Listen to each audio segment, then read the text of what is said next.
말씀을 드리겠습니다. 이 죄에 대해서 확실하게 우리가 알아야 이 하나님의 구원이 왜 필요한가, 예수님이 이래서 예수님이 필요한 것이고 하나님께서 자기의 독생자를 이 땅에 보내신 이유가 여기에 있구나 하는 것을 깊이 깨닫게 되겠죠. 그래서 그 죄에 대해서 좀 깊이 상고해보는 시간을 갖도록 하겠습니다. 시편 51편 1편에서 5절까지 1절에서 5절까지 거기 제가 기록을 해놨죠. 그걸 한번 읽어보겠습니다. 오 하나님이여, 주의 인자심에 따라 내게 긍휼을 베푸시며 주의 친절한 긍휼의 풍성함에 따라 내 범법들을 지워주소서. 내 불법에서 나를 철저히 씻기시며 내 죄에서 나를 정결하게 하소서. 내가 내 범법들을 시인하오니 내 죄가 항상 내 앞에 있나이다. 내가 오직 주께만 죄를 짓고 주의 눈앞에서 이 악을 행하였사오니 이로써 주께서 말씀하실 때에 의롭게 되시고 판단하실 때에 깨끗하시리이다. 보소서, 내가 불법 가운데서 형성되었으며 내 어머니가 죄 가운데서 나를 수태하였나이다. 마지막 절이 굉장히 중요한 것 같아요.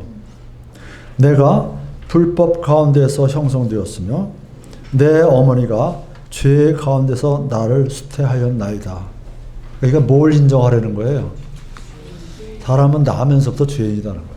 내가 죄를 안 지어도 죄인이라는 거예요. 원죄를 얘기하는 거예요. 죄의 성을 얘기하는 거예요. 죄의 덩어리로 태어나는 거예요. 처음부터 사람은. 사람들이 볼 때 죄의 문제에 대해서 굉장히 많은 논란을 가지고 있어요. 어떤 사람들은 이게 무엇이 옳고 무엇이 그른지에 대해서 자기 나름대로 이론을 가지고 있어요. 그래서 이건 죄고 이건 죄가 아니다라고 하는 사람들도 많이 있거든요. 또 그 자기의 기준대로 죄를 평가하고 나는 이 정도는 내가 죄 아니야 라고 생각하는 사람도 있을 거란 말이죠. 그렇게 하기를 그렇게 하고 싶어하는 거의 사람입니다. 어떤 사람들은 이러한 문제를 전적으로 부인하고 죄가 어디 있어, 죄라는 게 없어, 그 사람이 만들어 놓고 죄라고 만드는 거지 죄라는 게 없다, 이렇게 부인해 버리는 거, 아주 죄의 존재 가치를 인정하지 않는 그런 경우도 있습니다. 근데 이 말이 사실이라면, 만일 죄가 없다면, 죄라는 것이 아무 문제도 아니고 죄가 없다면, 그럼 하나님께서 죄가 있다고 하시는 하나님께서 거짓말장애가 되는 거잖아요. 성경 전체가 다 이게 거짓말이 되는 거잖아요. 뿐만 아니라 그것뿐만이 아니죠. 그것뿐만 아니죠. 죄가 만일 없다면, 존재하지 않는다면 어찌해서 하나님께서 죄의 삭제대해서 죄의 값은 사망이다, 죄를 지고 이 문제를 해결하지 못하면 영원한 불로소에 들어간다고 그렇게 얘기하실 필요가 뭐가 있겠어요? 그렇잖아요? 또 그것뿐만이 아닙니다. 이 죄를 해결하는 것은 인간 방법으로 해결할 수 없으니까, 그럼 이 죄를 해결하게 하기 위해서 그 사랑하는 독생자 하나밖에 없는 그 아들을 이 땅에 보내셔서 십자가에 달려 피 흘려 돌아가시고 그 피를 믿는 사람들에 한해서 구원을 받게 하시는 그런 일을 왜 하시냐 이거예요. 여러분 한번 생각해 보세요. 아까 아브라함에 대해서 잠깐 공부를 해봤는데, 아브라함이 그 신앙적으로 위대한 것은, 아브라함이 이삭을 하나님 바치라고 할 때 그 이삭을 실제로 바치려고 했잖아요. 칼을 들어 찔리려고 했잖아요. 여러분 그 보통 사람이 할 수 있는 일입니까? 여러분 아들 보고 여러분 아들을 하나님 바치라고 해서 그 산을 끌고 가서 그 희생양처럼 칼을 대고 죽일 수 있는 용기가 있는 사람이 얼마나 될까요? 그거 참 어려운 거예요. 그렇잖아요? 그렇지, 이렇게 하나님의 말씀 자체가 이 땅에 우리에게 알려진 것은 분명히 천지를 창조하신 하나님께서 이 죄에 대해서 죄를 아주 극도로 싫어하시고, 죄는 하나님께서 요만큼이라도, 홀이라도, 옛날 성경에 보면 됐죠, 홀이라도, 눈꽃만큼이라도 죄는 용서할 수도 그냥 넘어가는 게 아닙니다. 죄값은 반드시 요구하는 거예요. 그런데 그 많은 죄값을 인간들이 아무리 갚으려고 노력하고 애쓰고 해봐도 인간 힘으로는 안 되는 거예요. 그걸 알게 하기 위해서 뭘 주셨어요? 율법을 주셨잖아요. 율법을 안 줬으면 사람들이 죄가 죄인인지 뭐가 죄인지 잘 모르잖아요. 근데 율법을 주셨으니까 그 율법에 비춰보니까 난 이게 죄가 많구나. 늘 죄를 짓고 있구나 하는 걸 이제 알 수가 있는 거죠. 뭐 아주 간단한 거 하나 예를 든다면 내 이웃을 내 몸같이 사랑하라. 예를 들어서 내 이웃을 내 몸같이 사랑하라 하면 그거 실천할 수 있는 사람이 있어요? 여러분 한번 생각해 보세요. 그러니까 내 이웃을 내 몸같이 사랑하라. 이게 쉽지 않은 거, 이게 안 되는 거예요. 거의 불가능하잖아요. 그러니까 그런 걸 통해서 하나님이 인간의 너희들 힘으로는 이걸 해결할 수가 없다. 그래서 예수님을 보내신 거 아닙니까? 죄가 중하지 않으면 하나님도 어쩔 수 없는 거예요. 하나님께서도 분명히 죄는 하나님께서 만드신 것이 아니지만 하나님께서도 하나님의 공의로우신 하나님께서 죄를 그냥 넘어가실 수 없는 거예요. 우리는 인간적인 힘을 인간적으로 봤을 때 뭐 잘못된 것도 그냥 넘어가기도 하고 부정부패도 그냥 넘어가기도 하고 그러잖아요. 요즘 뭐 이 정부에 들어와서 보니까 적폐청산이라고 그래가지고 과거 몇 년 10여 년 전에 있는 것까지 다 끌어내서 막 재수사하고 막 찾아내고 그러잖아요. 예. 근데 그렇게 하더라도 인간은 그 모든 죄를 다 찾아내기 못해요. 그리고 그 마음속에 사람의 마음속에 어떻게 아냐고요, 그걸 다. 근데 하나님께서는 그 우리의 모든 생각을 다 감찰하시는 분이잖아요. 그죠? 그러나 하나님께서 우리의 죄를 그냥 넘어갈 수가 없는 거예요. 하나님은 죄를 정말 극도로 미워하시는 분이거든요. 그래서 이 죄라는 것이 분명히 존재하는 것이고 죄에 대해서 우리가 확실하게 깨닫고 우리가 언제나 죄인이라는 것이 항상 우리 마음속에서 떠나지 말아야 돼요. 내가 죄인이었다. 그리고 현재도 나는 많은 죄를 짓고 있다. 근데 그거를 그냥 무심코 넘어가고 매일 그냥 넘어가면 자꾸만 죄 속으로 빠질 수밖에 없는 거죠. 이런 문제에서 해답을 얻는 방법은 그럼 뭐냐? 하나님께서 이것이 죄고 이 죄를 지면 이렇게 되는 것이고 인간의 힘으로는 해결할 수 없다. 그러니까 그러면 그걸 제일 잘 깨닫게 하는 것도 뭐냐? 이 성경 속에 답이 있다는 거예요. 죄가 무엇이고 죄는 어떻게 해결해야 되고 하는 것도 이 성경 말씀에 있다. 성경이 그만큼 중요한 거, 성경에서 죄에 대한 것을 찾아보자 그런 얘기입니다. 그래서 죄에 대한 정의는 간단히 말해서 다음과 같다. 중간에 보면 이렇게 되어 있어요. 죄란 하나님께 대한 불순종이며 또한 하나님의 뜻에 거스르는 인간 자신의 의지이다. 인간 자신의 의지. 인간 자신의 의지가 바로 뭘 만들어내요? 죄를 만들어내는 거예요. 하나님이 없어. 하나님 뭐가 있어 세상에. 어디야 하나님 안 보이는데. 이렇게 만든단 말이야 자꾸만. 그건 인간 자신의 의지 때문에 그런 거예요. 인간 자신의 의지를 세우고 자꾸만 해서 하나님을 거스르고 그런 거예요. 그래서 죄란 하나님께 대한 불순종이고 하나님의 뜻에 거스르는 인간 자신의 의지. 셀프윌이라고 되어 있는데 의지가 바로 죄다. 그래서 여기에 보면 한때 그 인간의 역사, 우주 속에는 죄가 하나도 없었던 때가 있었다고 해요. 죄가 없었던 때가 있었습니다. 그런데 하나님께서 지극히 높으사 영광 가운데서 천상의 존재들, 그러니까 천사들을 창조하고 천상에 많은 그 천사들이 있잖아요. 그죠? 천상의 존재들이 여럿이 있잖아요. 그들을 이게 거스르고 굉장히 그 하늘나라를 평화롭게 다스리고 있었어요. 근데 그 천사들 가운데서 높은 천사장이 하나 있었는데 그 높은 천사장 중에 루시퍼라는 천사가 있었습니다. 그 루시퍼. 근데 하나님께서 여기서 우리가 그걸 알아야 될 것은 하나님께서는 자유의지를 주신다는 거예요. 자유의지. 하나님께서 천사들을 만들었을 때 처음부터 너는 나를 거스르거나 나에게 거역하지 못하도록 그걸 만들었다고 하면 천사도 반역을 하지 않았겠죠. 못했겠죠.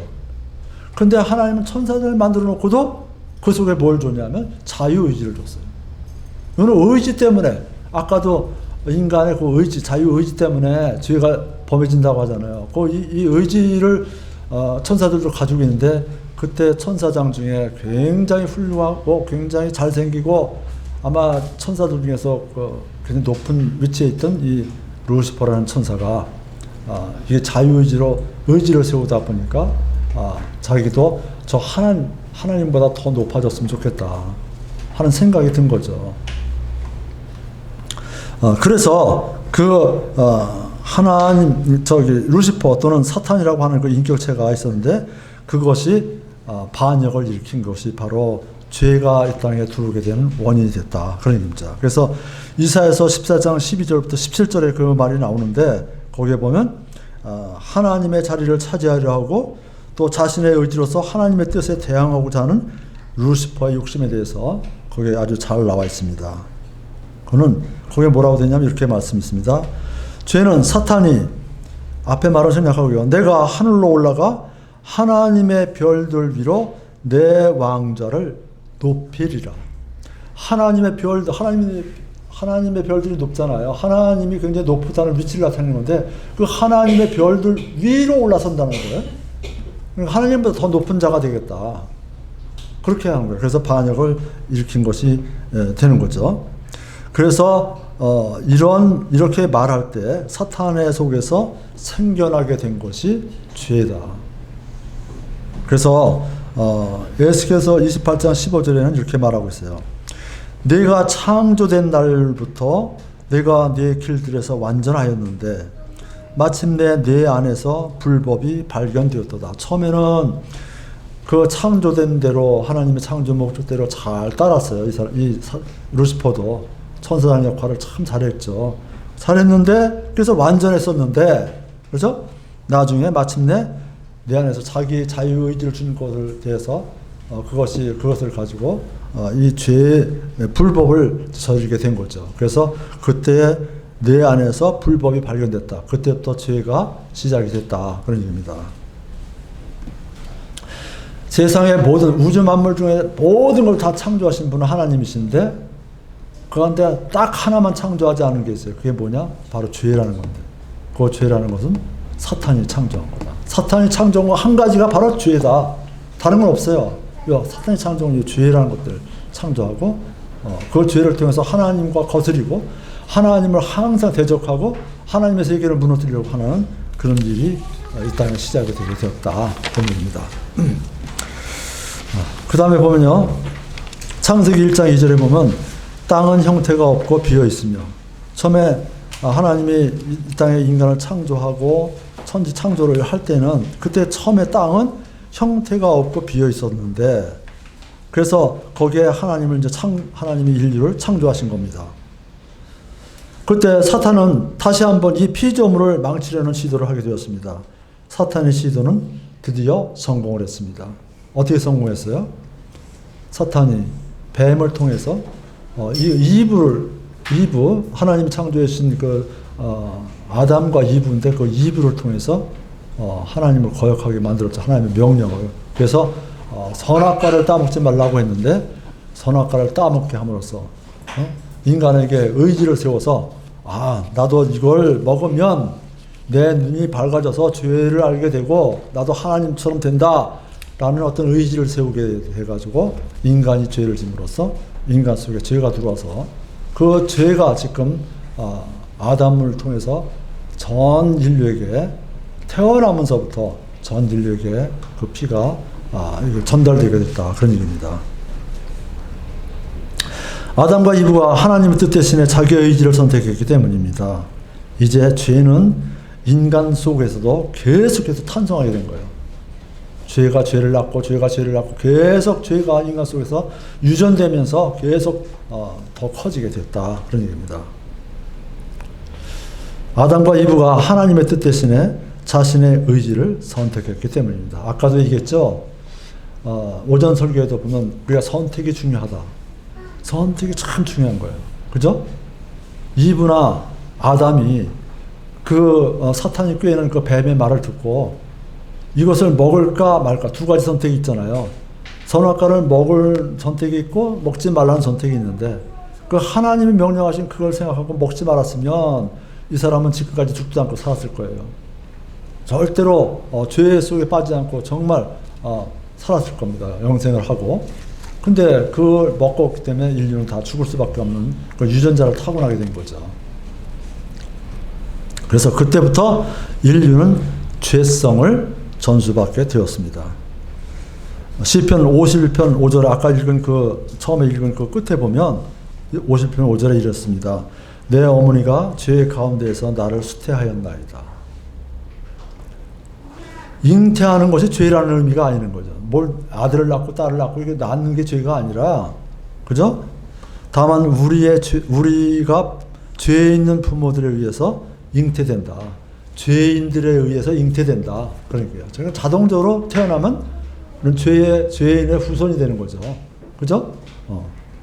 우리 아버지가 성이 이씨이기 때문에 내가 계속 태어나면 나도 이씨가 되는 것처럼, 그 피를 이어받는 것처럼, 김서방이면 김씨의 성씨를 이어받는 것처럼, 인류는 그 아담의 피를 이어받아서 후손이 되기 때문에 아담의 죄인이기 때문에 죄인의 후손으로 계속 죄의 유전자를 타고났다. 그런 얘기입니다.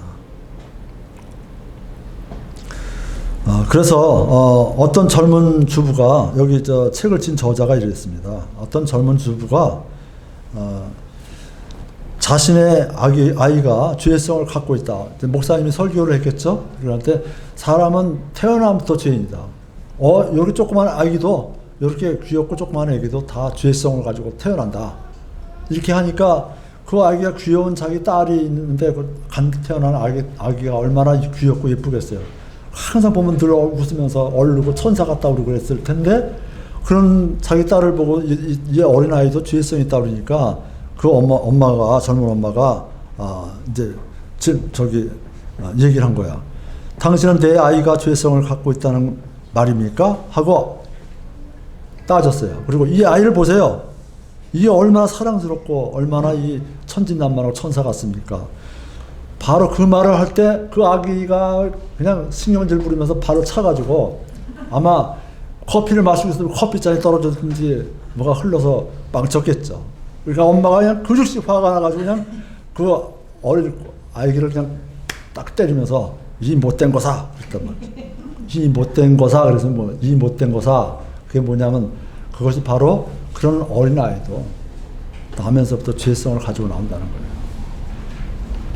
여러분, 저는 여자가 아니니까 아기를 내가 직접 키워보지는 않지만 가끔 이렇게 자라는 걸 보잖아요. 그럼 어떤 때면 그걸 막 조그만 것들 성질내고 짜증내고 말이야 막 그런 거 봐요. 이렇게 징징대고 짜증내고 막 그래요. 저게 뭘 안다고 저럴까 그렇게 생각을 했는데 그런단 말이죠. 자기를 만족시키지 않으면. 그래서 사람은 이렇게 태어나면서부터 못된 것으로 태어난다. 그 얘기입니다.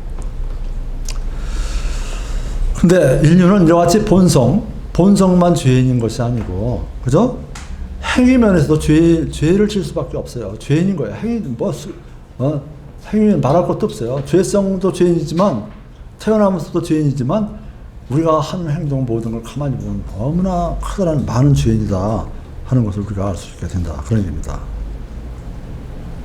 그래서 로마서 3장 9절에서 23절에 보면은 그걸 쭉 읽다 보면 이런 말들이 나와요. 이런 규절이. 뭐라 나오냐면, 다 죄 아래 있다.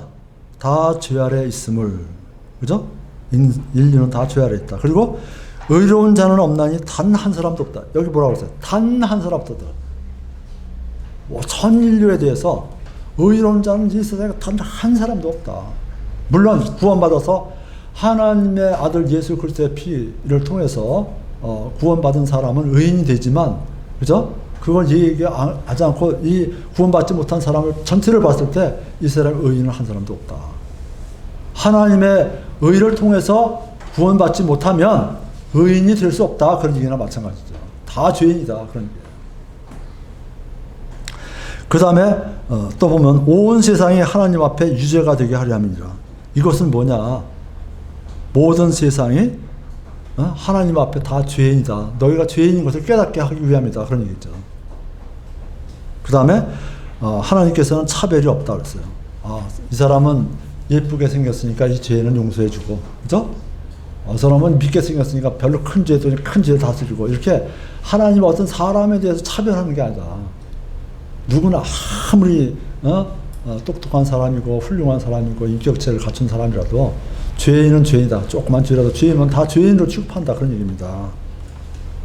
그 다음에 뭐라고 되어 있어요? 마지막에는 모든 사람이 죄를 지어.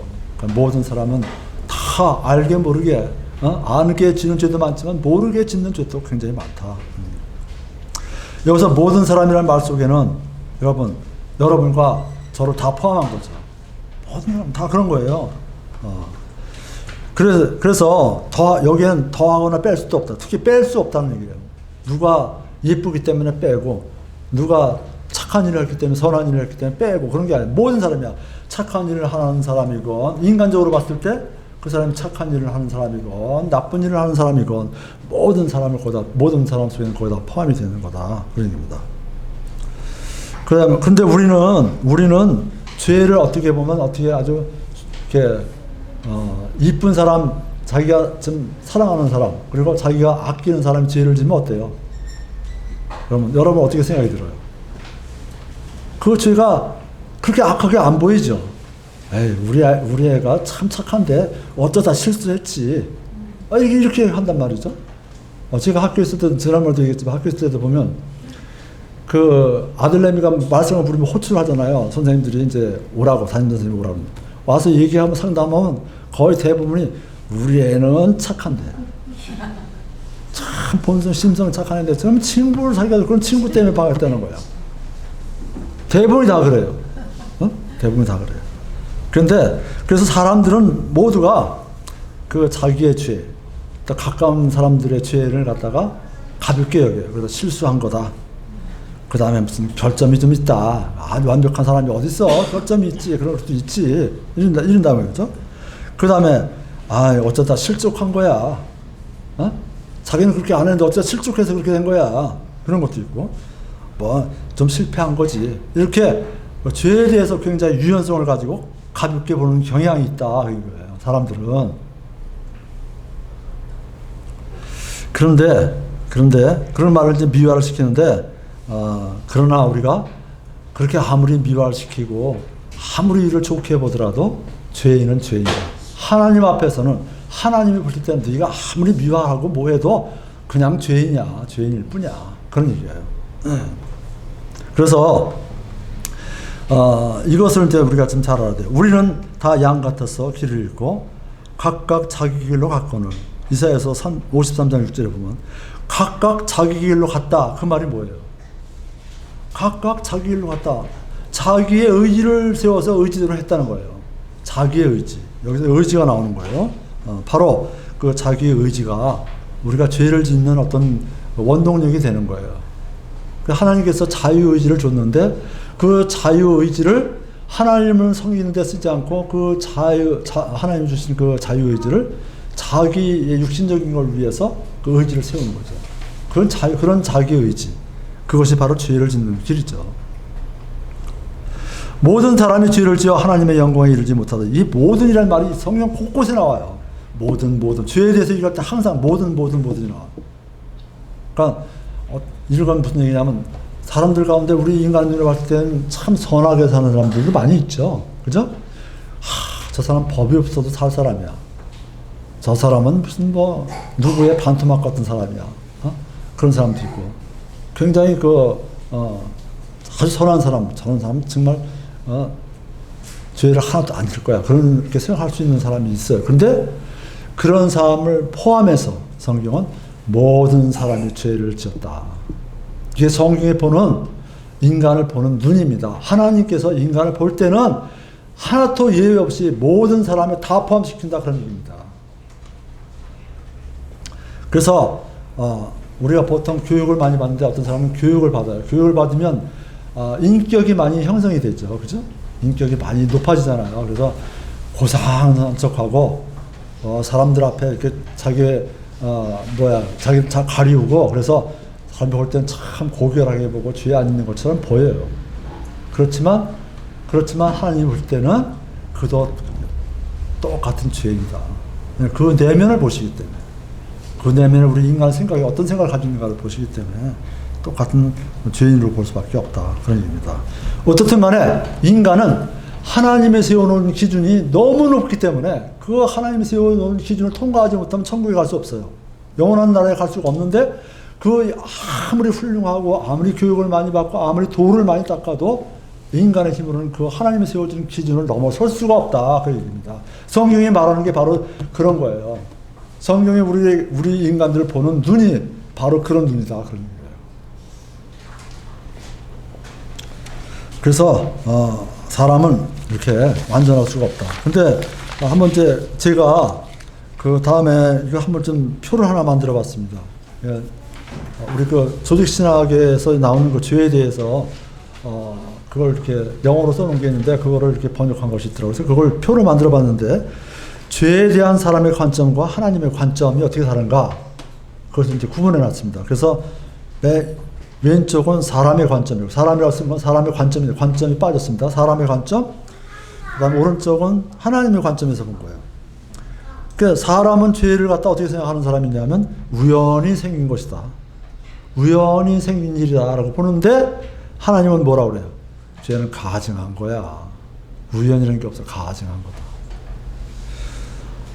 사람은 죄를 지었을 때 실수한 것이다. 아까도 얘기했지만 실수란 말이 밑에 또 나오는데 실수한 것이라고 보는데 하나님은 그걸 마르게 하는 병. 인간의 모든 걸 마르게 하는 병이다.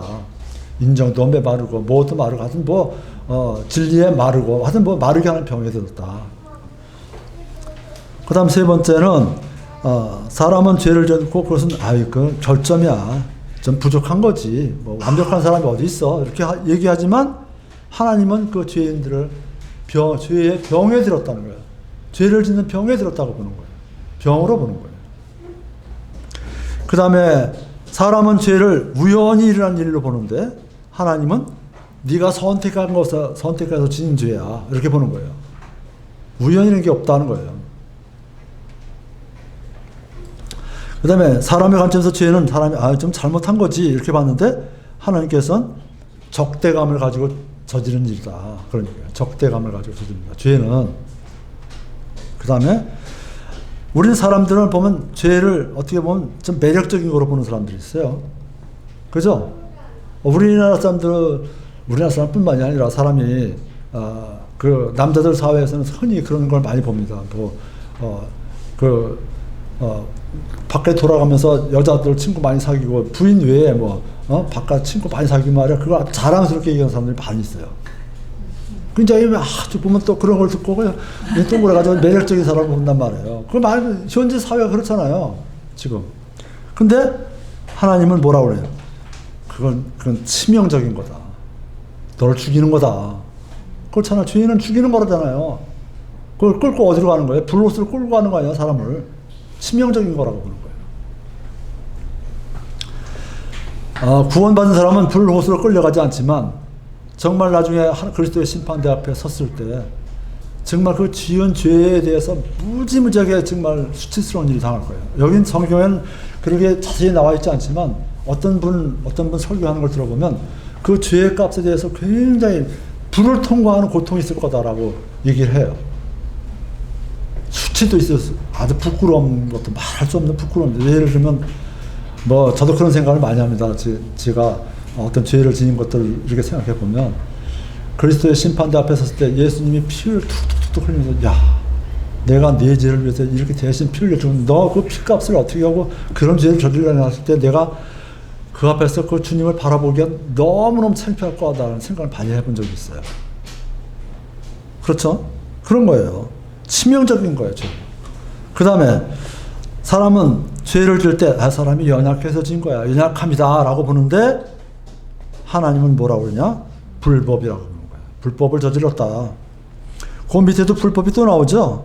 근데 여기 inequality라는 말은 그 사전에서 좀 찾아보니까 불법은 불법인데 부정부패할 때 부정 있죠. 부정 깨끗하지 못한 거 그런 거를 얘기하는 거예요. 그런 불법이다 하는 것이고요. 그 다음에 또 사람들은 죄를 어떻게 보면 사치품으로 여겨요. 아주 죄를 많이 짓고 죄를 아주 이렇게 친단 말이죠. 근데 하나님은 뭐라고 그러냐? 죄는 나병이라고 그래요. 나병.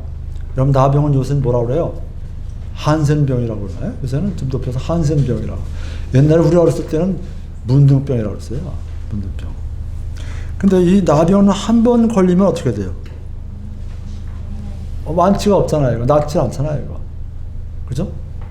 물론 옛날에 그 구약시대 보면 낫는 경우도 있고 하나님의 은혜를 통해서 회복되는 경우도 있고 그렇잖아요. 예수님도 직접 나병 환자를 고쳐준 적도 있고 그렇죠? 그러나 이 나병은 한 번 걸리면 현대의학으로는 해결이 안 되는 거예요. 그냥 현 상태 유지고 뭐 보니까 이제 우리나라에도 나병 환자들이 모여 있는 데가 있죠. 소록도라고 하나요? 거기 가면 나병 환자들만 따로 이렇게 경제에서 살잖아요. 그 나병처럼 죄는 나병으로 보는 거예요. 거기 병에 걸리면 그냥 끝없이 죄를 짓는다.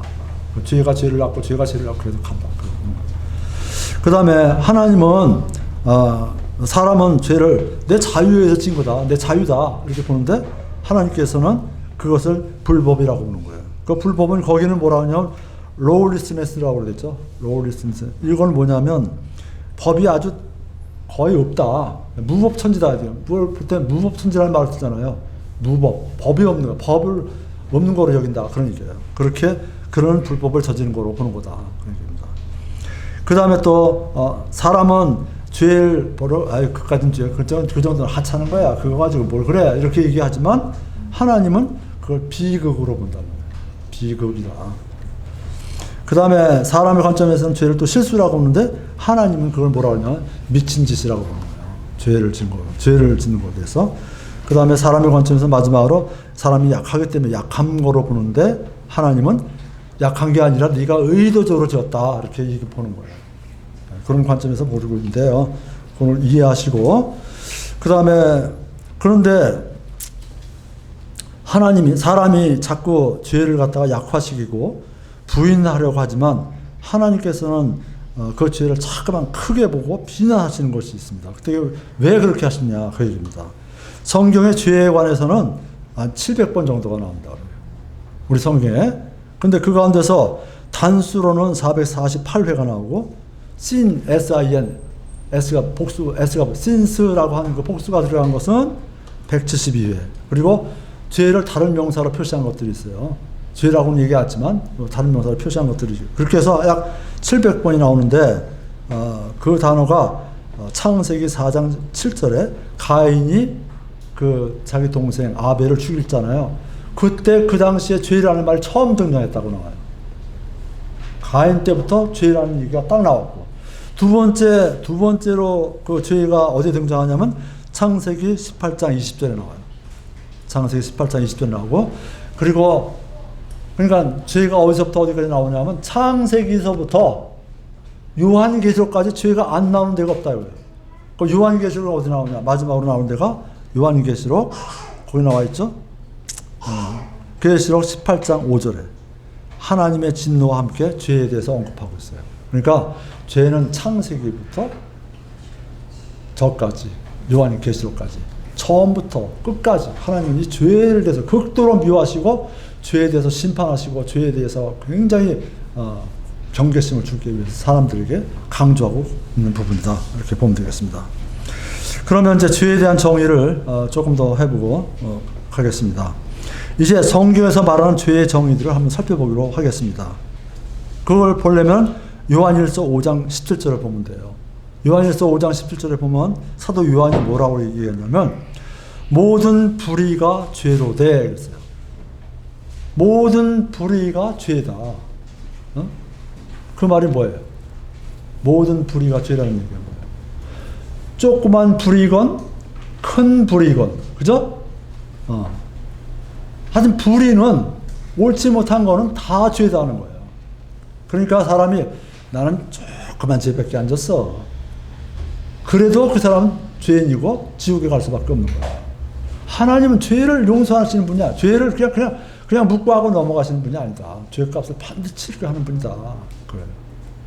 그러니까 여기서 모든 불의가 죄다 한 말은 큰 불의만 죄라고 하는 것이 아니라 작은 불의. 에? 작은 불의도 죄라고 말해요. 사람들은 어떻게 얘기해요? 죄를 큰 죄가 있고 뭐 보통 죄가 있고 조그만 죄가 있고 이렇게 구분해서 죄값을 다르게 취급하잖아요. 그죠? 근데 하나님은 그게 아니에요. 하나님 모든 불의가 다 죄인이다. 죄다 이렇게 보는 거예요. 이것이 우리가 하나님이 인간들을 보는 관점이에요. 하나님이 인간들의 죄를 다루는 관점이 바로 이런 거예요. 만약에 조그만 죄는 하나님이 다 용서해 준다 그러면 예수님이 이 땅에 오실 필요가 있어요, 없어요? 없는 거예요. 아니, 그 뭐, 조그만 불이 저지른 사람이 많으니까 조그만 불이 저지른 사람들 다 천국에 가면 되는 건데, 하나님은 뭐라고 그러시냐. 조그만 불이라도 용서할 수도 없는 분이에요. 그렇기 때문에 하나님은 그런 인간들의 약점을 아시기 때문에 인간들의 힘으로는 도저히 구원받을 수 없기 때문에 그 인간들을 불쌍히 여겨서 자기가 사랑하는 독생자를 이 세상에 보내주셨다. 그런 얘기가 되겠습니다.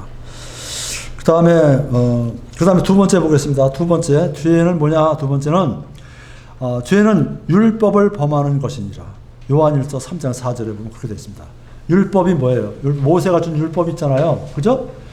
그 모세가 준 율법은 10가지지만 이스라엘 사람들, 유대인들은 그 10가지를 또 세분화해서 613가지를 만들어 놨어요. 그러니까 뭐 조금만 잘못하면 다 죄야. 다 죄죠. 다 그 법이에요. 율법이에요. 그러니까 그거에 안 걸려 넘어지는 사람이 없는 거예요. 그래서 죄는 율법을 범하는 것이니라. 율법을 범하는 게 뭐냐면 불법이잖아요. 불법. 죄를 범하는 것, 위반하는 것. 그건 무슨 뜻이냐면 경계선 밖으로 나가는 것이다. 정해진 경계선 테두리를 넘어가는 거다. 그런 얘기입니다. 여러분, 또 선을 넘는다. 그런 뜻이에요. 침해한다. 그런 뜻이에요. 우리가 가끔 가다 보면 이렇게 예쁘고 좋은 공원에 가면 잔디를 예쁘게 심었는데 거기 뭐라고 써 있어요? 들어가지 마시오. 잔디에 들어가지 마시오. 이렇게 말뚝 박아놓은 거 보잖아요. 그죠?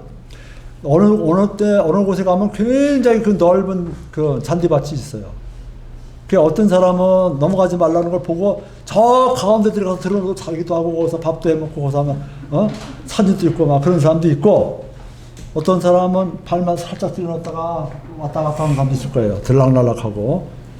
근데 내가 그 경계선을 넘어간 순간 나는 뭐예요? 넘어가지 말라는 그 룰을 범한 거죠. 100m를 갔건 1m를 넘어갔건 1km를 건너갔건 어때요? 그 넘어가지 말라는 그 법을 위반한 거잖아요.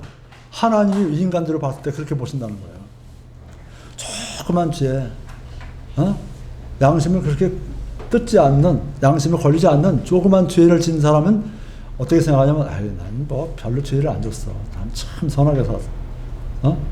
그렇게 얘기하는 수도 있단 말이죠. 근데 하나님 볼 때는 그런 것도 죄를 범한 사람, 죄인이잖아요. 어쨌든 그 울타리를 넘어갔기 때문에 죄를 범한 거잖아요. 그럼 하나님은 그 경계선을 본다는 거예요. 조금을 넘어갔든지 많이 넘어갔든지 그 경계선을 보는 것이 하나님이시다. 그런 얘기예요. 여러분, 지금은 우리나라 양궁을 참 잘하죠, 그죠? 세계를 제패하고 있는데 양궁을 보면 그 관역이 있는데 관역에 동그라미가 여러 개 있어요, 그죠? 가운데 까만 관역이 있고 그다음에 줄쳐 있고 있어요. 그래서 사람들은 어떻게 판단하냐면 관역을 대서 딱 쏘잖아요. 그러면 가운데 점을 딱 맞추면 10점, 그다음에 그 옆에 맞추면 9점, 뭐 8점, 7점 이렇게 내려가잖아요. 하나님은 관역이 흑점이 하나만 있는 거예요. 하나만 있다고요. 요 관역을 맞추지 못하면 가까이 맞았든 멀리 맞았든 그건 요 관역을 통과하지 못했기 때문에 다 죄인이라고 보는 거다. 이게 하나님이 인간들을 보는 관점이에요. 이것을 우리가 이제 깊이 그래서 우리가 왜 죄인인가를 생각해 보면, 이래서 하나님이 인간들을 죄인이라고 하시는구나 하는 것을 우리 깊이 깨달아야 된다, 그런 얘기입니다. 구약에는 8개의 단어를 가지고 죄를 표현하고요. 신약에는 약 12개의 단어를 가지고 죄를 표현하는데, 그걸 보면 이런 것입니다. 관역에서 벗어나는 것, 아까도 얘기했지만 관역에서 벗어나는 것이 죄라고 보는 거예요. 그 다음에 나쁜 것, 그 다음에 반역한 것, 그 다음에 불법, 길을 잃는 것, 그 다음에 사악함, 그 다음에 방황하는 것, 불경건한 것, 범죄한 것, 범법하는 것, 무지한 것, 떨어져 나가는 것, 무리에서 떨어져 나가는 것, 그것도 죄고, 그죠? 무지한 것도 죄예요. 알지 못하는 거, 이거 죄예요. 우리 사람들 법 중에서도 그런 게 있어요. 여러분, 법률 공부한 사람들은, 저도 이게 법을 좀 공부해 보니까 그런 게 나오더라고요. 제일 중요한 말이 뭐냐면, 법은 무지를 용서하지 않는다. 그런 말이 있어요. 법은 무지를 용서하지 않는다. 무슨 말이에요? 내가 사람 죽이는 게 죄라는 걸 모르고 사람을 죽였다고 하더라도 법은 그걸 용서해야 안 용서해요? 용서하지 않는 거예요. 그럼 사람 살인자가 되는 거예요, 무조건. 법은 무지를 용서하지 않는다. 이것도 마찬가지예요. 어? 무지, 알지 못하는 것도 죄예요. 그러니까 우리가 성경을, 난 성경에 그런지 몰랐습니다. 그것도 죄야. 성경을 우리는 그래서 부지런히 연구하고 상고하라고 됐잖아요. 성경에 하나님의 말씀에서. 그래서 하나님의 법을 많이 알아야 돼요. 그래서 죄를 덜 짓는 거죠. 그죠? 하나님의 법이 내 안에 꽉 차서 나를 통제하고 그 말씀이 마음판에 새겨지면 죄를 지려고 하다가도 탁 그 말씀이 생각나서 안 짓잖아요. 그런 것처럼 무지도 죄다 이렇게 표현하고 있습니다. 이 가운데서 가장 많이 쓰인 단어는 구약에서는 그걸 카타라고 했어요. 카타. 구약은 뭐로 쓰여져 있어요? 어느 나라 말로? 시브리어가, 그리고 아람어, 시리아 아람어가 있다고 그러죠. 그 다음에 신약은 헬라어로 되어 있잖아요. 그리스어로 되어 있잖아요. 그죠? 근데 그 구약에서 쓰인 단어 가운데서 관역에서 벗어나는 것, 요것이 뭐냐면 그 죄를 그렇게 표현했는데, 그 카타라고 표현한 것이 522회 나와요. 제일 많이 나와요. 그러니까 여러분이 다른 걸 잊어먹어도, 죄는 뭐냐? 관역에서 벗어나는 것이다. 그렇게만 알아두시면 돼요. 관역이 어떻게 생긴 관역이라고요? 흑점이 여러 개 있어요? 하나만 있어요? 하나만 있는 것. 딱 하나만 있는 것. 그 관역을 벗어나는 건 다 죄다. 그 다음에 신약에서는 그거를 뭐라고 표현하냐면 하마르티아라고 이렇게 써 있어요. 하마르티아라는데 그것도 똑같은 뜻이에요. 관역에서 비껴나가는 것. 그것이 가장 많이 쓰인 단어인데 신약에서는 227회가 그것이 쓰였다. 그런 얘기입니다. 자, 그 다음에 보면 그 뒤에 또 말씀을 계속하겠습니다.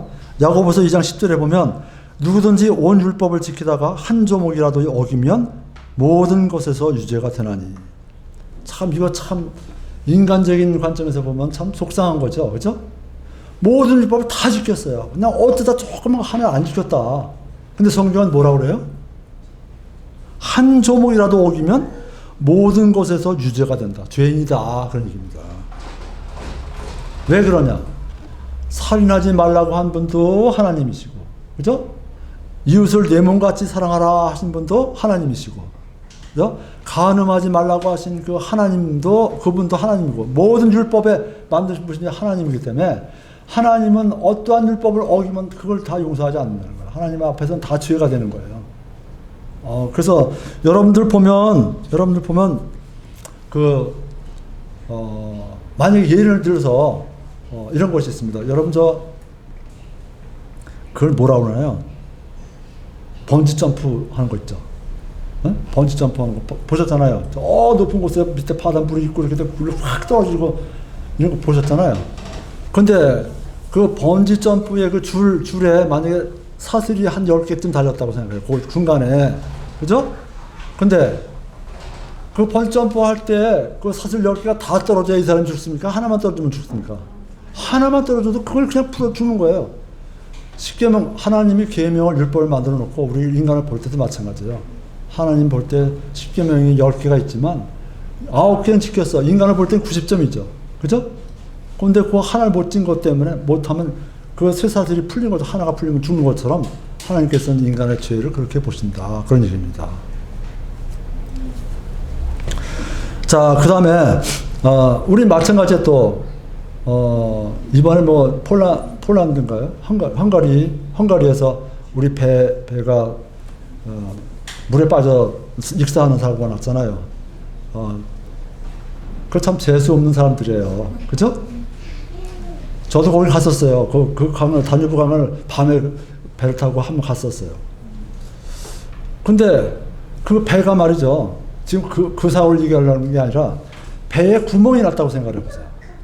구멍이 여러 개 나야 배가 가라앉습니까? 하나만 놔도 가라앉습니까?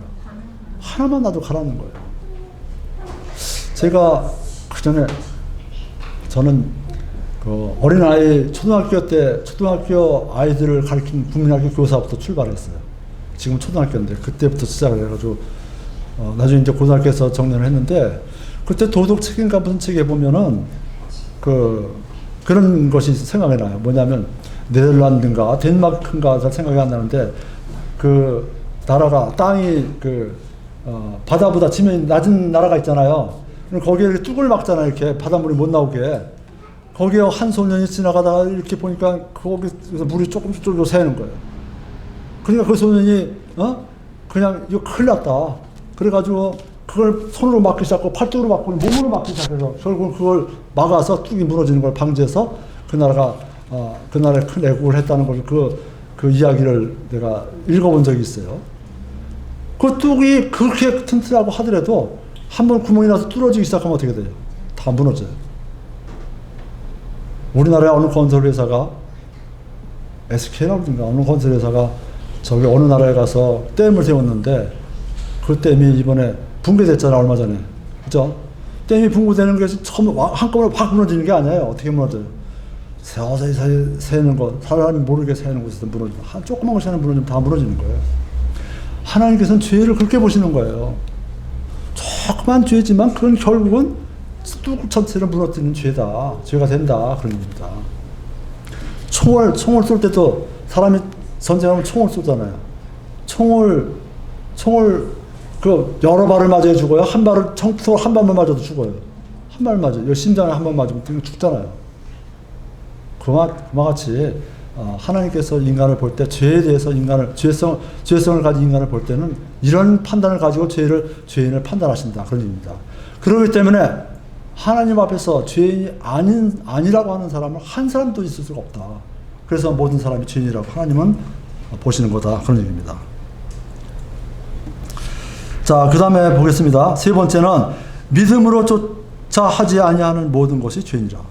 로마서 14장 23절에 보면 그렇게 되어 있습니다. 믿음으로 쫓아 하지 않은 모든 것이 죄인이다. 그러니까 우리의 행동은 항상 믿음을 전제로 해야 된다. 그런 얘기입니다. 아까 오전 설교에도 우리가 선택할 때는 항상 뭘 전제로 한다고 했어요? 믿음의 눈을 보고서 인도하시는 하나님의 명령에 따라서 어떤 걸 결정해야 되는데 인간의 눈을 가지고 인간의 안목의 정력을 가지고 결정하면 그건 하나님 앞에 죄다. 그런 얘기입니다. 그러니까 믿음으로 쫓아서 하지 않는 모든 것은 죄라고 성경을 이렇게 말씀하고 계십니다. 그리고 요즘 사람들이 지금 예수 그리스도가 이 땅에 오셔서 십자가 달려 돌아가시고 인간의 죄를 용서해 주기 위해서 십자가 달려 돌아가신 그 이후로 예수님이 이 땅에 오셔서 돌아가셔서 은혜를 베풀고 돌아가신 이후로 가장 용서받지 못하는 죄가 한 가지가 있어요. 뭐예요? 네? 믿지 않는 죄예요. 그 요한복음 16장 9절에 보면 뭐라고 했어요? 죄에 대하여 함은 저희가 나를 믿지 아니하며. 가장 용서받지 못하는 죄. 하나님 앞에 용서받지 못해서 지옥불 속에 가는 죄가 바로 요거예요. 요거. 믿지 않는 죄. 그러니까 믿으면 어떻게 되냐는 거예요. 믿으면 이 죄에서 다 용서받잖아요. 다 깨끗하게 용서받는다. 지옥에 가는 모든 그런 죄악에서부터 용서를 받는다. 자, 그 다음에 오늘 이렇게 해서 이제 세 가지 죄의 그 정의에 대해서 성경적으로 좀 알아봤습니다. 앞으로 2시간이 될는지 1시간이 될는지 모르겠습니다. 하여튼 그 뒤에 계속 이어서 이 죄에 대해서 좀 더 우리가 깊이 좀 알아보도록 이렇게 그런 시간을 갖도록 하겠습니다. 네, 이제